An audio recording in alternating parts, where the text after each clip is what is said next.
সন্দেশখালী কাণ্ডে প্রায় ১৩ দিন অতিক্রান্ত। শেখ শাহজাহান এখন কোথায়? সন্দেশখালীর সাধারণ মানুষের মতে শেখ শাহজাহান সন্দেশখালীর ভগবান, সন্দেশখালীর বেতাজ বাদশা। সেই শেখ শাহজাহানের খবর পুলিশের আগেই দিয়ে দিলেন গ্রামেরই এক গৃহবধূ।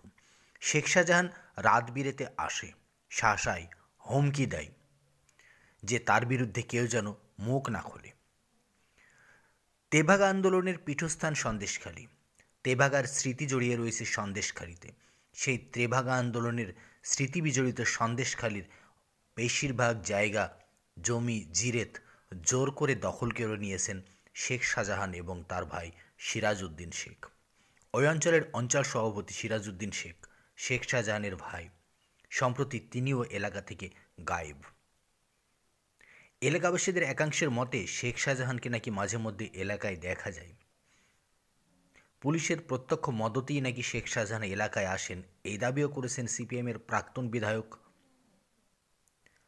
এবার এলাকাবাসী বললেন, রাত বিরেতে এসে ভয় দেখায়, তাই মুখ খুলতে পারি না। ১৩ দিন অতিক্রান্ত হইল, পুলিশই খুঁজুক না শেখ শাহজাহানকে কোথায়। শেখ শাহজাহান যে এলাকাতে রয়েছেন সে বিষয়ে কার্যত এক প্রকার ইঙ্গিত দিয়ে বুঝিয়ে দিচ্ছেন এলাকাবাসীরা।